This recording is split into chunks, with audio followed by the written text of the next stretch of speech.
ಇದು ಅಕ್ಷಮ್ಯ ಅಪರಾಧ. ಎಷ್ಟು ಹೆದರಿಸ್ತಾರೆ ಅಂದ್ರೆ ಚಾಕು ತಗೊಂಡು ನಾನು ಇವಾಗ ಚುಚ್ಕೊಂಡ್ಬಿಡ್ತೀನಿ ಅನ್ನೋದು. ಈ ರೀತಿ ಎಲ್ಲ ಈಗಲೂ ಮಾತಾಡ್ತಾರ ಅಂತ ನನಗೆ ಆಶ್ಚರ್ಯ ಆಗುತ್ತೆ. ಆ ಹೆಣ್ಮಕ್ಳು ಅಳವಾಗ ಆಮೇಲೆ ಮದುವೆ ಆಗಬೇಕು ಅಂದ್ರೆ ಏನಕ್ಕೆ ಮದುವೆ ಆಗಿಲ್ಲ ಅನ್ನೋದು ಒಂದು ಸಮಸ್ಯೆ, ಮದುವೆ ಆದ್ರೆ ಸಾವಿರಾರು ಸಮಸ್ಯೆ ಅನ್ನೋರೇ ಜಾಸ್ತಿ. ಸಾರರಹಿತ ಸಂಸಾರದಲ್ಲಿ ಪರಸಾರವಿದೆಂದು ಸಂಸಾರಿ ನೀವೆಲ್ಲ ನಾರಾಯಣ ಎನ್ನಿರೋ. ಈ ಥರದ್ದೆಲ್ಲ ಕೊಲೆ ಗಿಲೆ ಇದನ್ನೆಲ್ಲ ಒಂದಷ್ಟು ಪ್ರೀ ಪ್ಲ್ಯಾನು ಅಲ್ಲಿ ಇಲ್ಲಿ ಸರ್ಚ್ ಮಾಡಿ ಒಂಥರ ಇದು ಮಾಡ್ತಾರೆ ಅಂತ. ಬಟ್ ಈ ಥರ ಯೋಚನೆ ಮಾಡೋ ಟೈಮಲ್ಲೇ ಈಗ ಒಂದು ಮಾತು ಹೇಳ್ತಾರೆ, ಮನುಷ್ಯ ತನಿಗಲ್ದಿದ್ರೂ ತನ್ನ ನೆರಳಿಗೆ ಅಂಜಬೇಕು ಅಂತ. ಆ ಗಿಲ್ಟಿ ಫೀಲಿಂಗ್ ಆಗಿರ್ಬೋದು, ಅದನ್ನ ರಿಗ್ರೆಟ್ ಮಾಡೋದಾಗಿರ್ಬೋದು, ಇದ್ಯಾವ್ದ್ರ ಬಗ್ಗೆನೂ ಯೋಚನೆ ಮಾಡದಲ್ಲೇ ಏಕಾಏಕಿ ಅಷ್ಟೇ ಅದಕ್ಕೆ ಅದನ್ನ ಕೋಲ್ಡ್ ಬ್ಲಡೆಡ್ ಮರ್ಡರ್ ಅನ್ನೋದು. ಆಗ್ಲೇ ಒಂದ್ಸತಿ ಅವಳು ತಳ್ತಾಳೆ, ಅವನೇನೋ ಮರಕ್ಕೆ ಸಿಕ್ಕಾಕೊಂಡು ಈಚೆ ಬರ್ತಾನೆ, ಅವಾಗ ಹಾವು ಇತ್ತು ಅದಕ್ಕೆ ತಳ್ದೆ. ಆ ಸಮಯ ಸ್ಫೂರ್ತಿ ನೋಡಿ. ಈಗ ನೀವು ಕೇಳಿದ ಪ್ರಶ್ನೆ ಅಷ್ಟಾದ್ಮೇಲೂ ಏನು ರಿಗ್ರೆಟ್ ಇಲ್ಲದೆ ಅದನ್ನ ಕಂಟಿನ್ಯೂ ಮಾಡಿ ಪ್ಲಾನ್ ಎಕ್ಸಿಕ್ಯೂಟ್ ಆಗಲೇಬೇಕು. Cold blooded murder. ಅದಕ್ಕೆ ಇಡೀ ದೇಶ ಈ ವ್ಯಕ್ತಿಯ ಪರವಾಗಿ ನಿಂತಿರೋದು. ಅಂದ್ರೆ ಕೆಲವು ಜನ ಅವಳ ಪರವಾಗೂ ಮಾತಾಡ್ತಾ ಇದ್ದಾರೆ. ಈಗ ಒಂದು ವಿಚಾರ ಅಂದಮೇಲೆ ಪರ ವಿರೋಧಗಳಿರ್ತವೆ. ಹಾಗಾಗಿ ನಾವು ಏನು ಅರ್ಥ ಮಾಡ್ಕೋಬೇಕಿಲ್ಲಿ ಅಂದ್ರೆ ಎಂಪತಿ, ಇನ್ನೊಂದು ಅನುಕಂಪನೇ ಇಲ್ಲ ಅನ್ನೋವಾಗ ನಮ್ಗೇನು ಅದು ಕ್ರೌರ್ಯಕ್ಕೆ ಹೊಟ್ಟೋಗ್ಬಿಡುತ್ತೆ ಮನಸ್ಸು. ಆನಿಮಲ್ ಇನ್ಸ್ಟಿಂಕ್ಟ್ ಇಂದ ಕ್ರೌರ್ಯಕ್ಕೆ ಇಳಿದ್ಬಿಡುತ್ತೆ. ಅದನ್ನೇ ರಾಕ್ಷಸಿ ಪೈಶಾಚಿಕ ಅಂತಾರಲ್ಲ. ಅವಾಗ ಅದು ಪಿತ್ತ ನೆತ್ತಿಗೆ ಇರ್ದಂಗೆ ಅದು ಕೊಲೆ ಆದ್ಮೇಲೆ ಅವಳಿಗೆ ಇದೆಲ್ಲ ಕಾನ್ಸಿಕ್ವೆನ್ಸಸ್ ಗೊತ್ತಾಗೋದು. ಅಲ್ಲಿವರೆಗೂ ಏನು, ಅಥವಾ ಈಗಲೂ ಹಾಗೆ ಇದ್ದಾಳೆ ನೋಡಿ, ಅವಳು ಏನು ಮುಖದಲ್ಲಿ ಯಾವುದೂ ರಿಗ್ರೆಟ್ ಇಲ್ಲ.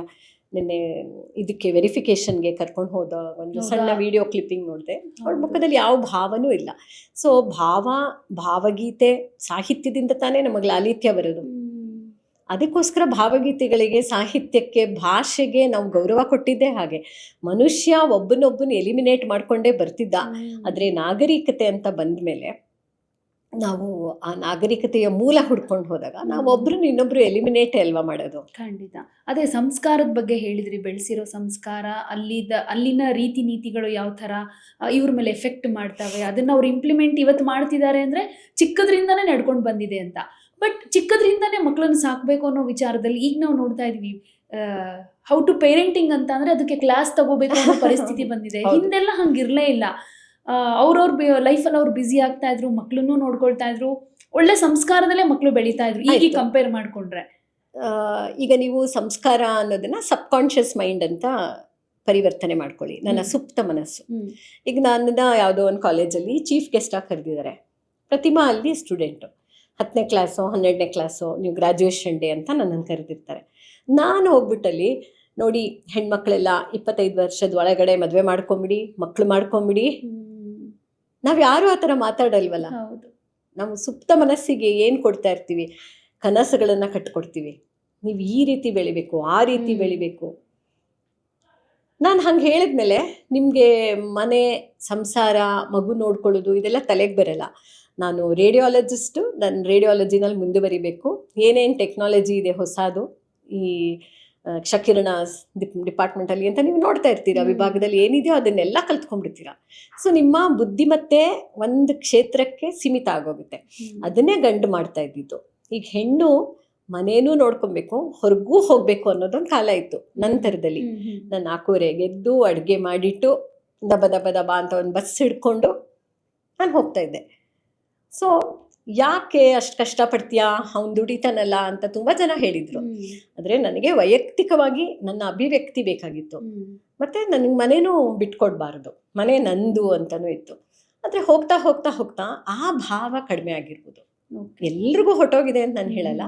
ಸೊ ಕೆರಿಯರ್ ಅಂತ ಬಂದಾಗ ನಾವು ಮನೆಯನ್ನು, ಗಂಡನ್ನು, ಮಕ್ಕಳನ್ನ ಎಲ್ಲರನ್ನೂ ಬಿಟ್ಟು ನಿಲ್ತೀವಿ. ಯಾಕಂದರೆ ಒಂದು ಹೆಣ್ಣು ಕೆರಿಯರ್ಗೆ ನಿಲ್ಲಬೇಕು ಅಂದರೆ ಪ್ರೆಗ್ನೆನ್ಸಿ ಟೈಮಲ್ಲಿ, ಆಮೇಲೆ ಹಾಲು ಕುಡಿಸೋ ಸಮಯದಲ್ಲಿ ಮಗು ಅಮ್ಮ ಅಂತ ಅಳತ್ತೆ ಹೊರತು ಅಪ್ಪ ಅಂತ ಯಾವ ಮಗುನೂ ಅಳಲ್ವಲ್ಲ. ಇನ್ಸ್ಟಿಂಕ್ಟ್ ಅದು. ಈ ಇನ್ಸ್ಟಿಂಕ್ಚುವಲ್ ಬಿಹೇವಿಯರ್ ಏನಿದೆ ಅದನ್ನು ನಾವು ಪರಿವರ್ತನೆ ಮಾಡ್ಕೊಳ್ಳೋದು ಸಂಸ್ಕಾರದಿಂದ. ಖಂಡಿತ. ಆಮೇಲೆ ನೀವು ಹೇಳ್ತಾ ಇದ್ರಿ, ಇವಾಗ ಅಂದರೆ ವರ್ಕಿಂಗ್ ವುಮೆನ್ ಕೂಡ ಯಾವ ಥರ ಅಂತ. ಈಗ ಹೆಣ್ಮಕ್ಳು ಕೂಡ ಹೊರಗಡೆ ಬಂದು ದುಡಿತಾ ಇರೋದ್ರಿಂದ ಒಂದಷ್ಟು ಡಿವೋರ್ಸ್ ಕೇಸಸ್ ಜಾಸ್ತಿ ಆಗ್ತಾ ಇದೆ. ಸಂಸಾರದಲ್ಲಿ ಸಾರವೇ ಇಲ್ಲ. ಯಾರೇ ಕೇಳಿದ್ರು ಸಂಸಾರ ಅಂದರೆ ಖಾರ ಅನ್ನೋರೇ ಜಾಸ್ತಿ. ಆಮೇಲೆ ಮದುವೆ ಆಗಬೇಕು ಅಂದರೆ ಏನಕ್ಕೆ ಮದುವೆ ಆಗಿಲ್ಲ ಅನ್ನೋದು ಒಂದು ಸಮಸ್ಯೆ, ಮದುವೆ ಆದರೆ ಸಾವಿರಾರು ಸಮಸ್ಯೆ ಅನ್ನೋರೇ ಜಾಸ್ತಿ. ಅಂದರೆ ಮದುವೆಯಿಂದನೇ ಹಿಂದೆ ಸರಿತಾ ಇದ್ದಾರೆ. ಯಾಕೆಂದರೆ ಹೊಂದಾಣಿಕೆ ಸಮಸ್ಯೆ, ಹೊಂದಾಣಿಕೆಯಿಂದ ಇರೋದಕ್ಕಾಗೋದಿಲ್ಲ, ಅಡ್ಜಸ್ಟ್ ಮಾಡ್ಕೊಳ್ಳೋದಕ್ಕಾಗೋದಿಲ್ಲ, ಈಗೋ ಕ್ಲಾಶಸ್ ಆಗುತ್ತೆ, ಫಿನಾನ್ಷಿಯಲಿ ವಿಚಾರಗಳಾಗಿರ್ಬೋದು.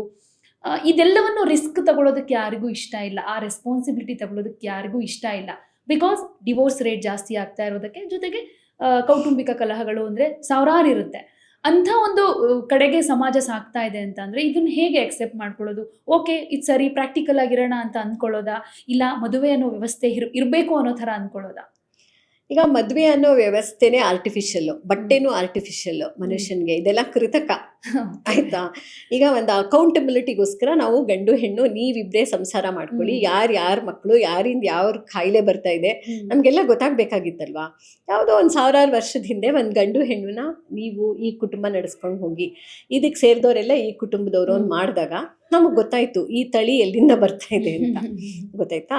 ಹಾಗಾಗಿ ಮನುಷ್ಯನಿಗೆ ಮದುವೆ ಅನ್ನೋದು ಸಾಮಾಜಿಕವಾದ ಒಂದು ಕಟ್ಟುಪಾಡು ಅಂತಲೇ ಹೇಳ್ಬೋದು.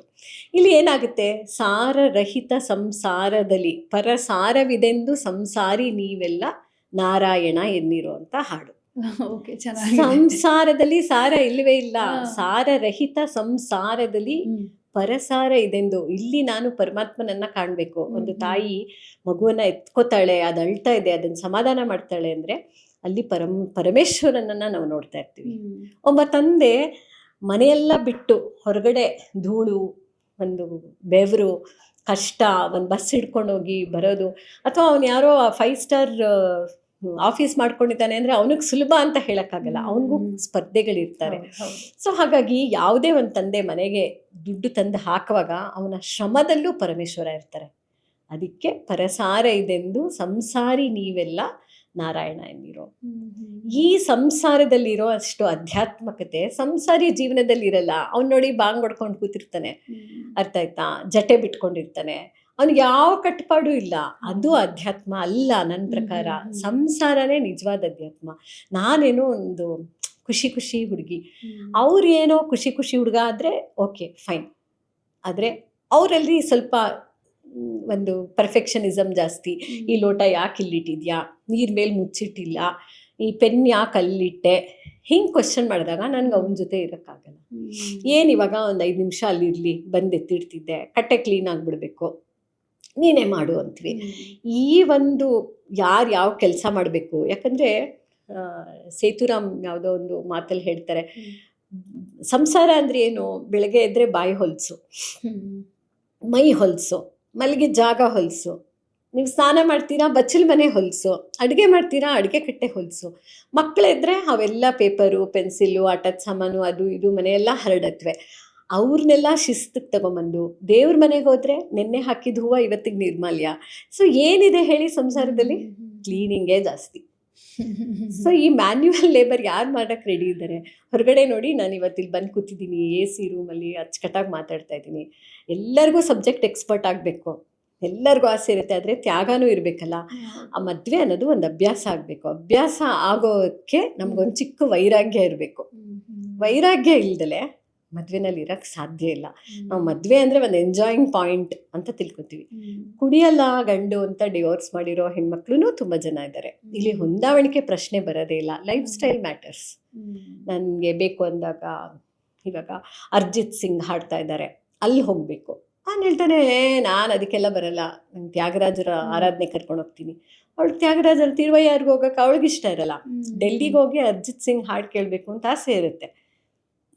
ಬೇರೆ ಬೇರೆ ಅಭಿರುಚಿಗಳಿದ್ದಾಗ ಒಂದಷ್ಟು ಮಿಸ್ಅಂಡರ್ಸ್ಟ್ಯಾಂಡಿಂಗ್ ಆಗಿ ಅದು ದೊಡ್ಡದಾಗಿ ಚೆನ್ನಾಗಿ ಅನ್ಸತ್ತಲ್ವಾ? ಅಲ್ಲ, ಆ ಕಾರಣಕ್ಕಾಗಿನೇ ಈ ತರ ನೆಕ್ಸ್ಟ್ ಈ ತರ ಸಿಚುವೇಶನ್ ಬರಬಾರ್ದು ಅಂತಾನೆ ಕೆಲವರು ಲಿವಿಂಗ್ ಟುಗೆದರ್ ಅಂತ ಇರ್ತಾರೆ. ಕರೆಕ್ಟ್, ಅಲ್ಲೂ ದುಡುಕ್ತಾರಲ್ಲ. ಅದಕ್ಕೆ ತ್ಯಾಗರಾಜ ಸ್ವಾಮಿಗಳು ಇವತ್ತಿನ ಪರಿಸ್ಥಿತಿ ಅವತ್ತು ಇತ್ತೇನೋ, ದುಡುಕುಗಳ ನನ್ನೇ ದೊರಕುಮಾರ, ಯಾವ ದೊರೆಯ ರಾಜ್ಕುಮಾರ, ದೇವರಾಗ್ಲಿ ರಾಜ್ಕುಮಾರ ಆಗ್ಲಿ, ನನ್ನ ಮನಸ್ಸೇ ದುಡುಕ್ತಿರುವಾಗ ನನ್ನನ್ನು ಯಾರಪ್ಪ ನೋಡ್ಕೊತಾರೆ ಶ್ರೀರಾಮ ಅಂತ ಕೇಳ್ತಾರೆ. ಈ ದುಡುಕು ಸ್ವಭಾವ ಮನುಷ್ಯನಲ್ಲಿ ಸದಾ ಇದ್ದೇ ಇದೆ. ಅವನು ಸಾಧನೆ ಮಾಡೋಕ್ಕಾಗದೇ ಇರೋ ಅಂಥದ್ದು ಅಂದರೆ ಮನಸ್ಸು ಮಾತ್ರ. ಅವನು ಏನೇ ಟೆಕ್ನಾಲಜಿ ಕೈಯಲ್ಲಿ ಇಟ್ಕೊಂಡಿರ್ಬೋದು, ಮಿದುಳು ಅವನ ಕೈಯಲ್ಲಿ ಇರ್ಬೋದು. ನಿಮಗೆ ಬ್ರೈನ್ ಇಂಪ್ರೂವ್ಮೆಂಟ್ ಆಕ್ಟಿವಿಟೀಸ್ ಸಿಕ್ಕುತ್ತೆ, ಮೈಂಡ್ ಇಂಪ್ರೂವ್ಮೆಂಟ್ ಆಕ್ಟಿವಿಟೀಸ್ ಅಂತ ಯಾರೂ ಹೇಳಲ್ವಲ್ಲ. ಹೌದು. ಆ ಬಾತ್ ಫಾರ್ ದ ಮೈಂಡ್ ಎಲ್ಲಿಂದ ಬರಬೇಕು? ನಾವು ಅದನ್ನು ಶುದ್ಧವಾಗಿ ಇಟ್ಕೊಳಕ್ಕೆ ನಾವು ಏನು ಮಾಡಬೇಕು? ಅದಕ್ಕೇ ಸ್ಕೂಲಲ್ಲೆಲ್ಲ ಏನು ಮಾಡ್ತಾ ಇದೆ, ಸಾಮಾಜಿಕ ಪರೀಕ್ಷೆಗಳಿದು. ಇಲ್ಲಿ ಐಸ್ ಕ್ರೀಮ್ ಇಟ್ಬಿಟ್ಟು ಹೋಗಿರ್ತೀವಿ, ಯಾರು ತಿಂದಿರಬಾರ್ದು ಅಂತ. ಯಾವ ಮಗು ತಿಂದಿರಲ್ವೋ ಆ ಮಗುಗೆ ಎಮೋಷನಲ್ ಕ್ವೋಷನ್ ಜಾಸ್ತಿ ಇದೆ ಅನ್ನೋ ಥರ. ನಾವು ಯಾವುದೇ ಒಂದು ಆಸೆಯನ್ನು ತಕ್ಷಣ ಈಡೇರಿಸ್ಕೊಳಕ್ಕಾಗದೇ ಇದ್ದಾಗ ನನ್ನ ಮನಸ್ಸು ಹೇಗೆ ವರ್ತಿಸುತ್ತದೋ ಅದೇ ನನ್ನ ವ್ಯಕ್ತಿತ್ವ. ವ್ಯಕ್ತಿತ್ವ ಅಂದರೆ ನಾನು ಇಲ್ಲಿ ಖುಷಿಯಾಗಿ ಕುತ್ಕೊಂಡು ಮಾತಾಡ್ತಾ ಇದ್ದೀನಿ ಅಂತಲ್ಲ, ಅದು ಕೊರತೆ ಇದ್ದಾಗ ರಿಯಲ್ ವ್ಯಕ್ತಿತ್ವ ಏನು ಅನ್ನೋದು ಹೊರಗಡೆ ಬರುತ್ತೆ. ಹೌದು. ಯಾವುದೇ ವ್ಯಕ್ತಿ ನಾವು ನಾನು ನಿಮ್ಮನ್ನು ಕಂಪೇರ್ ಮಾಡ್ಕೊಳಕ್ಕಾಗಲ್ಲ. ನೀವು ಎಷ್ಟು ಚೆನ್ನಾಗಿ ಪ್ರಶ್ನೆಗಳನ್ನು ಕೇಳ್ತಾ ಇದ್ದೀರಾ, ಒಂದು ಕಾನ್ವರ್ಸೇಷನ್ನ ಹುಟ್ಟಾಕ್ತಾ ಇದ್ದೀರಾ, ಸಂಭಾಷಣೆಯನ್ನು. ನಾನು ಹಾಗೆ ಆಗಬೇಕು ಅಂದ್ಕೊಳ್ಳೋದು ತಪ್ಪು. ಅಂದ್ರೆ ತುಂಬಾ ಕ್ರಿಯೇಟ್ ಆಗೋದು ಕಂಪೇರ್ ಮಾಡ್ಕೊಳ್ಳೋದ್ರಿಂದಾನೇ ಜಾಸ್ತಿ. ಈಗ ಸಂಸಾರ ಆಗಿರ್ಬೋದು, ಲಿವಿಂಗ್ ಟುಗೆದರ್ ಆಗಿರ್ಬೋದು, ಯಾವುದೇ ಒಂದು ಈಗ ರಿಲೇಶನ್ಶಿಪ್, ಲಿವಿಂಗ್ ಟುಗೆದರೇ ತಗೊಳ್ಳಿ, ಇಲ್ಲಿ ದುಡ್ಡು ಹಣಕಾಸಿಂದನೇ ತುಂಬ ಸಮಸ್ಯೆ ಬರುತ್ತೆ. ಅವಳಿಗೆ ಬೈಕ್ ಕೊಡಿಸಿರ್ತಾರೆ ಅವಳಿಗೆ, ಅಥವಾ ಅವರಪ್ಪ ಇವಳಿಗೊಂಚೂರು ಚೆನ್ನಾಗಿ ಸಂಬಳ ಬರ್ತಾ ಇದೆ ಅಂದ್ಕೊಳ್ಳಿ, ಅವ್ರ ಅಪ್ಪನ ಮನೆಯಲ್ಲಿ ಏನೋ ಒಂದು ರಿಪೇರಿ ಆಗುತ್ತೆ, 10 ಲಕ್ಷ ಟ್ರಾನ್ಸ್ಫರ್ ಮಾಡಿರೋ ಹುಡುಗಿರಿದ್ದಾರೆ, ಚೈನ್ನ ಪ್ಲೆಡ್ಜ್ ಮಾಡಿರೋರಿದ್ದಾರೆ. ಆದರೆ ನಿಯತ್ತಿರಲ್ವಲ್ಲ, ಅವ್ನು ಇನ್ಯಾರೋ ಇಷ್ಟ ಆಗೋದ್ರೆ ಬಳಸ್ಕೊಂಡ ಅನ್ನೋದು ಬರುತ್ತೆ. ಹಾಗೆ ಈಕೆಗೂ ಇನ್ಯಾರೋ ಸಿಕ್ಕಿದ್ರೆ ಅವನು ಬಳಸ್ಕೊಂಡ. So ಇವಳೊಂದು fridge ತಂದಿರ್ತಾಳೆ. ಯಾಕೆ ತಂದ್ಲು? ಉನ್ಕಾ ಓ ಥಾ ಮ್ಯಾಮ್ ಓ ಫ್ರಿಜ್ ಲಾಯಿ, ಅಂದರೆ ಅವಳಿಗೆ ಬೇಕಾಗಿತ್ತು ಅದಕ್ಕೆ ಅವಳು ತಂದ್ಕೊಂಡ್ಲು ಅಂತಾನೆ. ಅವಳ ಪರಿಸ್ಥಿತಿ ಅದು. ಅವಳಿಗೆ ಎಷ್ಟು ಅಡುಗೆ ಮಾಡಬೇಕು ಅಂತ ಗೊತ್ತಿಲ್ಲ, ಜಾಸ್ತಿ ಮಾಡಿಬಿಟ್ಟು ನೀನೇನು ಮಾಡ್ತಾ ಇದ್ದೆ, ನೀನು ಅಡುಗೆ ಮಾಡ್ತಿರ್ಲಿಲ್ವಾ? ನನ್ನ ಸಮಯ ಬೇರೆ, ಅವಳ ಸಮಯ ಬೇರೆ. ಅವಳು ಬೆಳಗ್ಗೆ ಬಂದ್ಬಿಡೋಳು ಕೊರಿಯನ್ ಮೂವೀಸ್ ನೋಡ್ತಾರೆ, ಡ್ರಾಮಾಗಳು ನೋಡ್ತಾರೆ.